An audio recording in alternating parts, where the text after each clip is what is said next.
एक गांव में ब्राह्मण दंपति रहते थे। दंपति के 2 बेटे और 2 बहुएं थीं। दोनों बहुओं को लंबे समय के बाद बेटे हुए थे। इतने में शीतला सप्तमी, जहां अष्टमी को पर्व मनाया जाता है, वे इसे अष्टमी पड़े का पर्व आया। घर में पर्व के अनुसार ठंडा भोजन तैयार किया। दोनों बहुओं के मन में विचार आया कि यदि हम ठंडा भोजन लेंगी तो बीमार होंगी, बेटे भी अभी छोटे हैं। इस कुविचार के कारण दोनों बहुओं ने तो पशुओं के दाने तैयार करने के बर्तन में गुपचुप 2 बाटी तैयार कर ली। सास बहू शीतला की पूजा करके आई, शीतला माता की कथा सुनी। बाद में सास तो शीतला माता के भजन करने के लिए बैठ गई। दोनों बहुएं बच्चे रोने का बहाना बनाकर घर आई।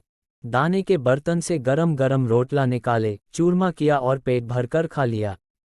सास ने घर आने पर बहुओं से भोजन करने के लिए कहा। बहुएं ठंडा भोजन करने का दिखावा करके घर काम में लग गई। सास ने कहा, बच्चे कब के सोए हुए हैं, उन्हें जगाकर भोजन करा लो। बहुएं जैसे ही अपने अपने बेटों को जगाने गई तो उन्होंने उन्हें मृतप्राय पाया। ऐसा बहुओं की करतूतों के फलस्वरूप शीतला माता के प्रकोप से हुआ था। बहुएं विवश हो गई। सास ने घटना जानी तो बहुओं से झगड़ने लगी। सास बोली कि तुम दोनों ने अपने बेटों की बदौलत शीतला माता की अवहेलना की है, इसलिए अपने घर से निकल जाओ और बेटों को जिंदा स्वस्थ लेकर ही घर में पैर रखना। अपने मृत बेटों को टोकरे में सुलाकर दोनों बहुएं घर से निकल पड़ी। जाते जाते रास्ते में एक जीर्ण वृक्ष आया। यह खेजड़ी का वृक्ष था। इसके नीचे ओरी शीतला दोनों बहनें बैठी थीं। दोनों के बालों में विपुल प्रमाण में जूं थीं। बहुओं ने थकान का अनुभव भी किया था। दोनों बहुएं ओरी और शीतला के पास आकर बैठ गई। उन दोनों ने शीतला ओरी के बालों से खूब सारी जूं निकाली। जूओं का नाश होने से ओरी और शीतला ने अपने मस्तक में शीतलता का अनुभव किया। कहा, तुम दोनों ने हमारे मस्तक को शीतल ठंडा किया है, वैसे ही तुम्हें पेट की शांति मिले। दोनों बहुएं एक साथ बोली कि पेट का दिया हुआ ही लेकर हम मारी मारी भटकती हैं, परंतु शीतला माता के दर्शन हुए नहीं है।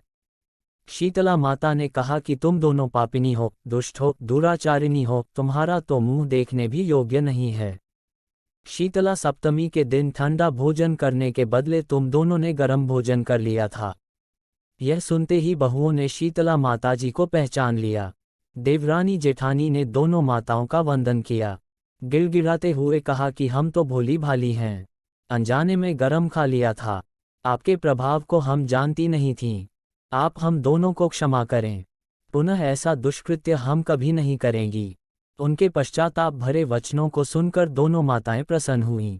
शीतला माता ने मृतक बालकों को जीवित कर दिया। बहुएं तब बच्चों के साथ लेकर आनंद से पुनः गांव लौट आई।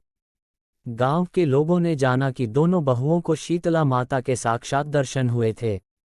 दोनों का धूमधाम से स्वागत करके गांव प्रवेश करवाया। बहुओं ने कहा, हम गांव में शीतला माता के मंदिर का निर्माण करवाएंगी। चैत्र महीने में शीतला सप्तमी के दिन मात्र ठंडा खाना ही खाएंगी। शीतला माता ने बहुओं पर जैसी अपनी दृष्टि की वैसी कृपा सब पर करें। श्री शीतला माँ सदा हमें शांति, शीतलता तथा आरोग्य दें।